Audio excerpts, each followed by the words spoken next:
মিক্সির মধ্যে দুধের সর দিয়ে খুব সহজেই কিভাবে বাড়িতেই একদম খাঁটি গাহা ঘি তৈরি করবেন সেইটাই আপনাদের সঙ্গে শেয়ার করব। নমস্কার বন্ধুরা, কাজল ভিলেজ কিচেনে সকলকে স্বাগত জানাই। রোজকারের মতো আজও রান্নাঘরে চলে এলাম। আজকের রেসিপি প্রথম থেকে লাস্ট পর্যন্ত দেখতে থাকুন, আশা করছি ভীষণ ভালো লাগবে। তোমরা দেখতেই পাচ্ছ এখানে কিন্তু আমি বেশ কিছুটা এরকম দুধের সরকে তুলে তুলে রেখে দিয়েছিলাম, আর কতটা মোটাভাবে কিন্তু সরগুলো পড়েছে সেটা কিন্তু দেখতেই পাচ্ছেন। আর এটা কিন্তু একদিন আমি তুলে রাখিনি, এক সপ্তাহ ধরে এইভাবে আমি তুলে তুলে ফ্রিজের মধ্যে রেখে দিয়েছিলাম। আর সত্যি বলছি, সর দিয়ে যে এত সুন্দরভাবে বাড়িতে গাহা ঘি তৈরি হয় সেটা আমি খুবই সহজেই তোমাদের সঙ্গে শেয়ার করব। তার জন্য এখানে নিয়ে নিয়েছি আমি একটা মিক্সিং জার। আজকে এই মিক্সিং জারে করেই খুব সুন্দরভাবে কিন্তু ঘি রেডি করতে পারবে। সমস্ত আমি যে এখানে দুধের সরটা রেখেছিলাম এইটাকে আমি দিয়ে মিক্সি ঘুরিয়ে ভালো করে এটাকে একবার পেস্ট করে নেব। তো দেখাচ্ছি আমি কিভাবে করছি আর কিভাবে করব। এটা কিন্তু একেবারে ঘোরালে হবে না, এটাকে কিন্তু 1 মিনিট মতো খুব ভালোভাবে মিক্সিটাকে ঘোরাবো বন্ধ করে। আবারও আমি ঘুরিয়ে এটাকে 2বার থেকে 3বার ঘুরিয়ে নিয়ে ফিরে আসছি। যেহেতু একবারে হবে না, বেশ অনেকটাই কিন্তু সর জমেছে, এইটাকে আমি 2বারে ভালো করে ঘুরিয়ে নেব। দেখতে পাচ্ছ আমি একটা বরফ দিয়ে দিয়েছি। বরফ দিলে কিন্তু খুব ভালোভাবে এটাকে মিক্সিটাকে ঘুরিয়ে নেব। ঘোরালে পরে খুব সহজেই কিন্তু একদম একটা ক্রিমের মতোভাবে এটা কিন্তু গুলে যাবে। তো দেখতে পাচ্ছ আমি মিক্সিতে দিয়ে কিন্তু খুব ভালোভাবে এটাকে বলেছিলাম 1 থেকে 1 মিনিট মতো করে একবার করে বন্ধ করেছি, একবার করে ঘুরিয়ে নিয়েছি। এইভাবে কিন্তু সুন্দর করে ঘুরিয়ে নিতে হবে। আর কতটা ক্রিমের মতো হয়ে গেছে দেখতেই পাচ্ছ। এটা একদম আর একটুখানি জল দিয়ে ফাটলে কিন্তু ফেস ক্রিমের মতো হয়ে যাবে। এবারে আমি যেই বাটিতে আমি দুধের সরটা রেখেছিলাম সেই বাটিটাই নিয়ে নেব। এবারে এখানে আমি বেশ কিছুটা দিয়ে দেব ঠান্ডা জল। তো এখানে ঠান্ডা জলেরই ব্যবহার করতে হবে ঘি রেডি করার জন্য। তো আমি এখানে দিয়ে দিলাম বেশ কিছুটা ঠান্ডা জল, আর এর মধ্যে দিয়ে দেবো আমি কয়েক টুকরো বরফ।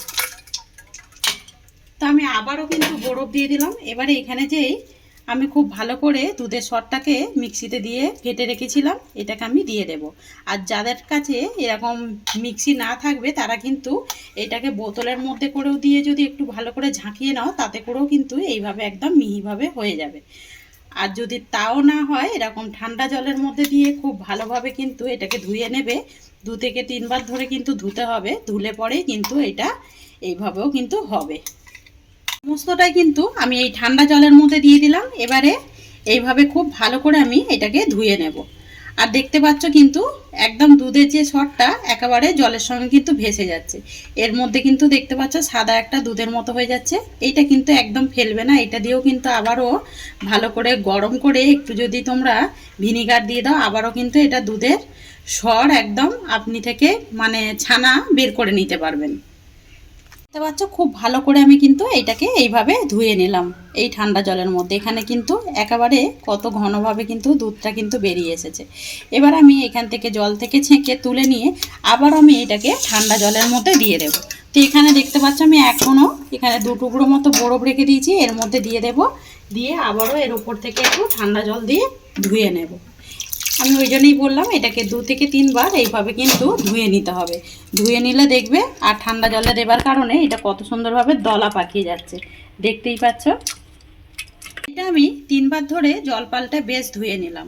এবারে এইখান থেকে আমি দুধের যে সরটা খুব ভালো করে তুলে নেব। এইটাকে যদি ভালো করে এইভাবে চিপে তুলে নিয়ে আর একটা ভালো জায়গায় যদি সেট হতে দাও তাহলেও কিন্তু এইটা যদি ফ্রিজের মধ্যে 2 থেকে 3 ঘন্টা রেখে দাও এতে করে কিন্তু বাটার হয়ে যাবে। যা কিছু তৈরি করবে একটুখানি দিয়ে দিলেই কিন্তু একেবারে হয়ে যাবে। দেখতে পাচ্ছ খুব ভালো করে আমি চেপে চেপে কিন্তু জলটাকে এইভাবে ফেলে দিচ্ছি, আর খুব সহজেই কিন্তু হয়ে যায়। আমরা দেখো দুধ থেকে কিন্তু বাড়িতে সকলের বাড়িতে এইভাবে কিন্তু দুধ আসে। যদি আমরা একটু ফুটিয়ে আর ফ্রিজের মধ্যে রেখে দিই, যদি মোটা সরটা নিয়ে নিই তাহলে কিন্তু খুব সহজেই আমরা বাড়িতেই এইভাবে ঘি তৈরি করে নিতে পারি। এখানে কিন্তু খুব ভালো করে আমি ঝাঁকিয়ে ঝাঁকিয়ে দেখতে পাচ্ছ একদম জলটাকে ফেলে দিয়েছি। অপরদিকে কড়া গরম হতে বসিয়ে দিয়েছি, কড়ার মধ্যে আমি দিয়ে দেব। এর মধ্যে আর কোনো রকম কিছু দেবার দরকার নেই, দেখতেই পাবে আপনি কিছুক্ষণের মধ্যে এটা কিন্তু গলতে শুরু করবে। আর দেখতেই পাচ্ছ সামনে নিয়ে গেলে একদম কিন্তু খুব ভালোভাবে গলতে শুরু করেছে। সমস্তটাই ছেঁকে আমি দিয়ে দেব। কিছুক্ষণের মধ্যেই বুঝতে পারবে এটা কত সুন্দরভাবে দেখতে পাচ্ছ একদম কিন্তু গলতে শুরু করেছে। এবারে এটাকে একটু নাড়াচাড়া করে দেব। নাড়াচাড়া করে দিলে খুব ভালো করে কিন্তু এটা একদম এই ঘিয়ের সঙ্গে মিশে যাবে। আর এখানে কিন্তু দেখতে পাচ্ছ খুব ভালো করে এটা মিশে গেছে, এইভাবে একদম মিশে গেছে। এবারে আমি এটাকে নাড়তে থাকবো।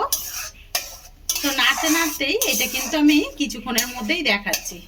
বেশ কিছুক্ষণ পরে আমি তোমাদের দেখাচ্ছি। দেখতে পাচ্ছ ধার থেকে কিন্তু ঘি ছাড়তে শুরু করেছে। এইভাবে একদম গ্যাসটাকে একটু আস্তে রেখেই এইভাবে নাড়াচাড়া করবে, তাহলে কিন্তু বুঝতে পারবে কিছুক্ষণ নাড়াচাড়া করার পরেই এইভাবে কিন্তু ঘি ছাড়তে শুরু করবে। কত সুন্দরভাবে আমরা কিন্তু বাড়িতেই এরকম খাঁটি ঘি রেডি করে নিতে পারি কতটা কম সময়ের মধ্যে। আমি আগেই বলেছি যাদের মিক্সি থাকবে না তাহলে কিন্তু জলের বোতল দিয়েও কিন্তু ঝাঁকিয়ে নিয়েও এইভাবে কিন্তু একটা ঘি বের করে নিতে পারবে। এইভাবেই খুবই সহজ পদ্ধতিতেই আমি দেখালাম। আর মিক্সির মধ্যে দিলে তো আরও বেশি তাড়াতাড়ি হয়ে যায়। আর দেখতেই পাচ্ছ কত সুন্দরভাবে কিন্তু ঘিটা ছাড়তে শুরু করেছে, তোমরা সামনে থেকে দেখাচ্ছে। এইভাবে আমি এখনও অনবরত নাড়তে থাকবো।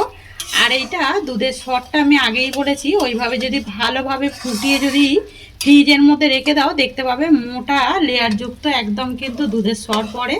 সেই সরটাকেই আমরা যদি সপ্তাহখানেক তুলে রাখি তাহলে কিন্তু এরকম আমরা বাড়িতেই খুব সহজেই ঘি রেডি করে নিতে পারি। আরও আমি কিছুক্ষণ পর দেখাচ্ছি। দেখতেই পাচ্ছ যে ওপরে যে সাদা সাদা দুধের সরটা কিন্তু ভাসছিল এটা একেবারেই তলায় কিন্তু বসে গেছে। আর ওপর থেকে কিন্তু বেশ ভালোভাবে ঘিটা কিন্তু ছাড়ছে।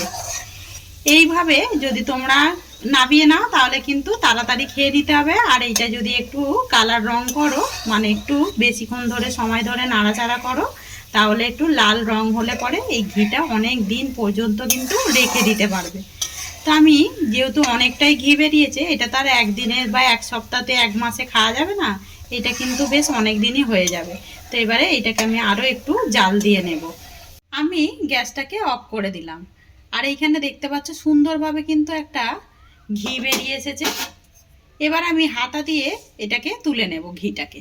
এখানে একটা ছাঁকনি নিয়েছি, সমস্ত ঘিটাকে এর মধ্যে ছেঁকে নেব।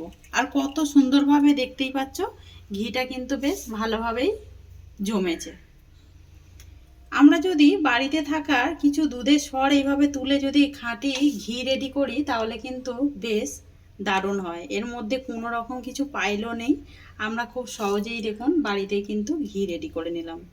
আর কতটা সুন্দরভাবে হয়েছে, কালারটাও কতটা সুন্দর এসেছে দেখুন।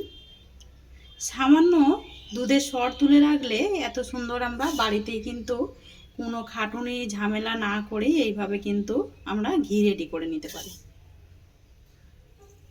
ভালোভাবে কিন্তু ঘিটাকে ছেঁকে নিলাম। আর এইটা কিন্তু ফেলে দেবার কোনো রকম দরকার নেই, এটা কিন্তু যদি মিষ্টি তৈরি হয় তার মধ্যে কিন্তু এটা দিয়ে দিতে পারবে, খুব সহজেই কিন্তু দিয়ে দেওয়া যাবে এটা একটু চিনি ছড়িয়ে দিয়ে। আর ঘিটা দেখতে পাচ্ছেন কতটা সুন্দরভাবে হয়েছে, আর কালারটা দেখুন দারুণ সুন্দর এসেছে কিন্তু। তো আজকের রেসিপি আপনাদের কীরকম লাগলো অতি অবশ্যই কমেন্ট করে জানাবেন। যদি ভালো লেগে থাকে একটা লাইক করে দিয়ে এইভাবে আমার পাশে থাকবেন, আমাকে সাপোর্ট করবেন।